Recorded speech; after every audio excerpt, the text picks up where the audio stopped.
بھارت نے بھی امریکہ میں انسانی حقوق کی مبینہ خلاف ورزی پر تشویش ظاہر کی ہے۔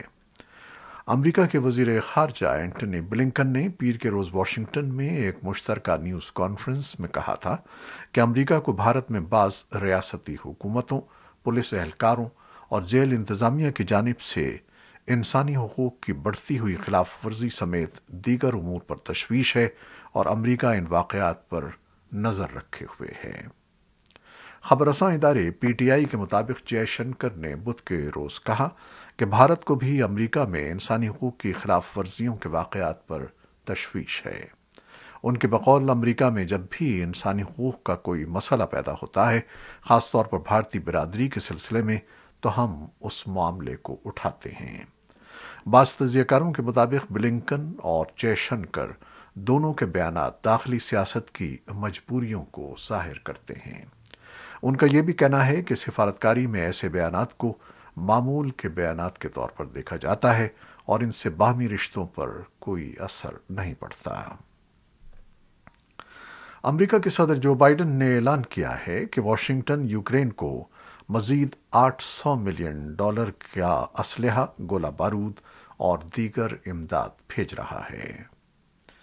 اسی اثنا میں وائٹ ہاؤس نے بدھ کے روز صدر بائیڈن کے اس بیان کو تقویت دی جس میں امریکی صدر نے روسی صدر ولادیمیر پوٹن پر یوکرین میں نسل کشی کا الزام لگایا تھا۔ صدر بائیڈن کے ترجمان اور وائٹ ہاؤس کی پریس سیکریٹری جین ساکی نے نسل کشی کے الزام کے بارے میں کہا کہ صدر وہ بات کر رہے تھے جو ہم سب دیکھ رہے ہیں، جو وہ محسوس کر رہے ہیں، وہ زمین پر ہونے والے مظالم کے حوالے سے روز روشن کی طرح آیا ہے۔ پریس سیکریٹری نے کہا کہ اس سے قطع نظر کہ آپ روسی حملوں کو کیا کہتے ہیں، اب ہمارا مقصد اس جنگ میں یوکرینی لوگوں کی مدد جاری رکھنا ہے جہاں ہم مظالم ہوتے دیکھتے ہیں، اور امریکہ کی آج کی اعلان کردہ فوجی امداد اس بات کا ثبوت ہے۔ روس نے جمعرات کو کہا کہ بحیرہ اسود میں اس کے بحری بیڑے کو شدید نقصان پہنچا ہے اور تمام عملے کو نکال لیا گیا ہے۔ روس نے کہا کہ یہ ایک دھماکہ تھا، جبکہ یوکرین کے حکام نے کہا کہ یہ میزائل حملہ تھا۔ اوڈیشا علاقے کے گورنر نے کہا کہ یوکرین کی افواج نے اس کروزر کو 2 میزائلوں سے نشانہ بنایا اور اسے شدید نقصان پہنچایا۔ روس نے کہا کہ اس کا عملہ آگ لگنے کے نتیجے میں انخلا پر مجبور ہوا۔ اس نے حملے کو تسلیم نہیں کیا۔ روس کی وزارت دفاع نے تصدیق کی کہ جہاز کو نقصان پہنچا ہے، لیکن یہ نہیں کہا کہ اسے یوکرین نے نشانہ بنایا تھا۔ یورپی یونین نے اپنے قواعد و ضوابط کے ایک ایسے نقص یا استثناء کو ختم کر دیا ہے جس نے یورپی یونین کی حکومتوں کو روس کے لیے بھاری مالیت کے ہتھیار برآمد کرنے کی اجازت دی تھی۔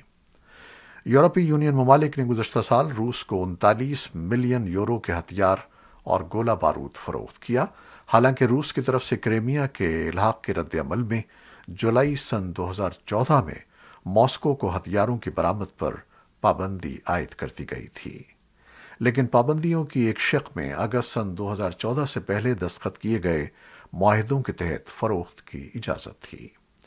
فرانس اور جرمنی جیسے بڑے دفاعی صنعتوں والے ممالک کلیدی برآمد کنندگان میں شامل تھے۔ 24 فروری کو یوکرین پر روس کے حملے کے آغاز کے بعد سے یورپی یونین کی بعض حکومتوں کی طرف سے اس پر تنقید کی گئی، جسے کریملن خصوصی فوجی آپریشن کا نام دیتا ہے۔ یوکرین میں کریملن کی جنگی کوششوں کو کمزور کرنے کے لیے یورپی یونین نے روس کو دفاعی صنعت کی جانب سے استعمال ہونے والی کئی طرح کی ایسی ٹیکنالوجیز کی برآمدات پر پابندی لگائی تھی جو دفاع کی صنعت میں استعمال ہوتی ہیں، لیکن یورپی یونین کی حکومتیں گزشتہ ہفتے تک ہتھیاروں کی فروخت پر اس چھوٹ یا استثناء کے خاتمے کے لیے فوری طور پر اتفاق کرنے میں ناکام رہیں، تاہم یورپی یونین کی پابندیوں کے 5ویں پیکج کے حصے کے طور پر اس استثناء کو ختم کر دیا گیا ہے۔ یہ بات یورپی یونین کے سفارتکاروں اور حکام نے رائٹرز کو بتائی ہے۔ سرکاری جریدے میں 8 اپریل کو شائع ہونے والے ایک قانونی متن میں اس استثناء کو حذف کر دیا گیا ہے۔ روس کے یوکرین پر حملوں کے دوران کم از کم 98 ثقافتی اور مذہبی مقامات کو نقصان پہنچا ہے یا انہیں تباہ کر دیا گیا ہے۔ اقوام متحدہ کے ادارے برائے ثقافت یونیسکو نے کہا کہ یوکرین میں ہونے والی گولہ باری سے اب تک ملک کے 8 خطوں میں ورثے کے مقامات متاثر ہوئے ہیں۔ یونیسکو کے عالمی ثقافتی ورثے کے ڈائریکٹر لازارے کے مطابق متاثرہ مقامات میں سے کچھ کو ابتدائی قرون وسطی اور ابتدائی سوویت فن تعمیر کے نشانات کے طور پر دیکھا جاتا ہے۔ ڈائنامو نامی منصوبے کی حامل تنظیم نے یوکرین میں جن لوگوں کو یوکرین کے اندر ہی اپنی محفوظ تنصیبات تک پہنچایا ہے ان میں 5 سروگیٹ مائیں ہیں جو امریکی بچوں کو جنم دینے والی ہیں۔ فلوریڈا میں قائم اس غیر منافع بخش امدادی تنظیم نے ان حاملہ خواتین کے ساتھ ان کے بچوں، افراد خانہ اور دیگر لوگوں کو دنیپرو، خارکیف، خرسون، نکولیف اور کاخاوو کے علاقوں سے کلب ڈائنامو نامی کی اپنی تنصیبات تک بحفاظت پہنچایا ہے۔ ان حاملہ خواتین کے ساتھ ساتھ پروجیکٹ ڈائنامو نے اس اختتامی ہفتہ 40 بچوں اور 15 دیگر افراد کو دیگر جنگ زدہ علاقوں سے محفوظ مقامات تک پہنچایا ہے۔ اس تنظیم کے شریک بانی برائن سٹرن نے اس بات پر اطمینان کا اظہار کیا کہ ان کے یہ مشن کامیاب رہے ہیں۔ اب تک پروجیکٹ ڈائنامو 400 لوگوں کو جنگ زدہ اور روسی قبضے والے علاقوں سے ہمسایہ ممالک میں محفوظ مقامات تک منتقل کر چکا ہے۔ روسی وزارت دفاع نے بدھ کے روز کہا ہے کہ بندرگاہ والے شہر ماریاپول میں 1000 سے زائد یوکرینی میرینز نے ہتھیار ڈال دیے ہیں۔ یہ مشرقی ڈونباس کا علاقہ ہے جہاں بقول اس کے حکمت عملی کے حامل اہداف کو نشانہ بنایا جا رہا ہے۔ اس علاقے کو کھنڈرات میں تبدیل کر دیا گیا ہے لیکن ابھی تک وہاں روسی کنٹرول قائم نہیں ہو سکا ہے۔ بین الاقوامی امدادی ایجنسیوں کا کہنا ہے کہ وہ روس کے حملے کے بعد سے یوکرین کے لیے عالمی امداد کی فراہمی کا خیر مقدم کرتے ہیں، لیکن انہیں یہ پریشانی ہے کہ یہ بحران افریقہ، مشرق وسطی اور دیگر جگہوں پر فوری انسانی ہنگامی صورتحال سے فنڈز کی فراہمی اور توجہ کو ہٹا رہا ہے۔ بین الاقوامی فلاحی ادارے سیو دی چلڈرن کے ایک اہلکار نے کہا کہ پناہ گزینوں کے بحران کے لیے وسیع پیمانے پر ہمدردی اور امداد میں غیر معمولی رد عمل سامنے آیا ہے۔ امریکی حکومت کی طرف سے آنے والی حمایت سے یوکرین کے لیے بہتر صورت سامنے آئی ہے۔ واشنگٹن میں مقیم اور فلاحی ادارے کے لیے انسانی ہمدردی کے رد عمل کے نگراں گریگوری ریمنک کا کہنا ہے کہ یہ امداد کی غیر معمولی سطح ہے۔ اقوام متحدہ کا اندازہ ہے کہ اس سال دنیا بھر میں 274 ملین افراد کو انسانی امداد کی ضرورت ہوگی، جو سن 2021 میں ریکارڈ 235 ملین تھی۔ انسانی حقوق کی علمبردار نادیہ مراد نے اقوام متحدہ میں عالمی رہنما خطوط کا آغاز کیا ہے، جن کا مقصد تنازعات سے بچ جانے والوں اور جنسی تشدد کے گواہوں سے محفوظ اور مؤثر طریقے سے شواہد اکٹھے کرنا ہے۔ نادیہ مراد کو جنگ میں ریپ کو ہتھیار کے طور پر ختم کرنے کی کوششوں پر سن 2018 میں امن کا نوبل انعام دیا گیا تھا۔ انہوں نے سن 2015 میں 22 برس کی عمر میں اقوام متحدہ کی سلامتی کونسل سے خطاب کیا، جس میں انہوں نے داعش کی غلامی کے دوران ہونے والے تشدد اور ریپ کے بارے میں بتایا۔ مراد کوٹ کے نام سے یہ گائیڈ لائنز نادیہ کے انیشیٹو اور institute for international criminal investigations کے ذریعے برطانوی فنڈنگ سے تیار کی گئی ہے، جس کا مقصد زندہ بچ جانے والوں کے لیے ثبوت فراہم کرتے وقت مزید صدمے کے خطرے کو کم کرنا ہے۔ اقوام متحدہ کا کہنا ہے کہ وہ یوکرین میں ریپ اور جنسی تشدد کے واقعات میں ہونے والے اضافے کے بارے میں سن رہا ہے، اور یوکرین کے انسانی حقوق کے گروپ نے روسی فوجیوں پر ریپ کو جنگی ہتھیار کے طور پر استعمال کرنے کا الزام لگایا ہے۔ روس نے شہریوں پر حملوں کی تردید کی ہے۔ مراد نے انسانی حقوق کی وکیل امل کلونی کے ساتھ مل کر اقوام متحدہ کی تحقیقاتی ٹیم کے لیے سلامتی کونسل میں لابنگ کی ہے تاکہ عراق میں داعش کی کارروائیوں کے شواہد اکٹھے اور محفوظ کیے جا سکیں جو جنگی جرائم، انسانیت کے خلاف جرائم یا نسل کشی کے زمرے میں آتے ہیں۔ طالبان کی حکومت کی وزارت تعلیم کا کہنا ہے کہ اس تجویز پر کام جاری ہے جو افغانستان میں لڑکیوں کے اسکول کھولنے کے لیے راہ ہموار کرے گی۔ وزارت تعلیم کے ترجمان عزیز احمد ریان نے پاک افغان جرگہ فورم کو بتایا کہ طالبان افغان عوام کا احترام کرتے ہوئے اسلامی اقدار اور افغان روایات پر مبنی اسکول کھولنے کے لیے کام کر رہے ہیں۔ انہوں نے کہا کہ طالبان اس معاملے میں بین الاقوامی دباؤ کے سامنے نہیں جھکیں گے۔ اسی دوران یورپی یونین کی رکن پارلیمنٹ ہانا نیومین نے کابل کے دورے میں کہا کہ جب تک طالبان افغان عوام کے حقوق کو تسلیم نہیں کرتے، یورپی یونین ان کی حکومت کو تسلیم نہیں کرے گی۔ طالبان نے عالمی ادارے صحت کے ڈائریکٹر جنرل کے ریمارکس کا خیر مقدم کرتے ہوئے کہا ہے کہ افغانستان کو مزید عالمی تعاون کی ضرورت ہے۔ ٹیڈروس گیبریسس نے بدھ کو جنیوا سے صحافیوں سے گفتگو کرتے ہوئے کہا تھا کہ یوکرین پر توجہ مرکوز کرنے سے افغانستان جیسے ضرورت مند دیگر ممالک فراموش ہو رہے ہیں۔ فی الحال WHO اور یونیسیف 34 صوبوں میں جون سن 2022 تک 2568 صحت مراکز اور ہسپتالوں کی مدد کر رہے ہیں۔ ICRC نے 17 ہسپتالوں کو بھی مدد فراہم کی ہے، جن میں 7 کابل میں ہیں۔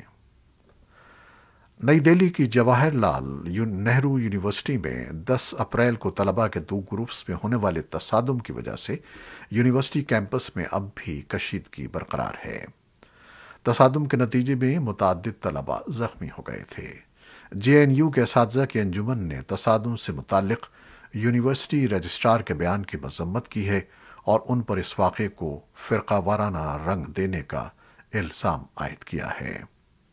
اساتذہ کا کہنا ہے کہ ایسا لگتا ہے کہ بغیر تحقیقات کے فیصلہ سنا دیا گیا۔ ABVP کے طلباء کا الزام ہے کہ انہیں پوجا کرنے نہیں دی گئی، جبکہ بائیں بازو کے طلباء کا الزام ہے کہ ABVP کے طلباء نے ہاسٹل میں نان ویج پکانے کی مخالفت کی تھی اور کہا تھا کہ رام نومی کے دن کوئی نان ویج نہیں کھائے گا۔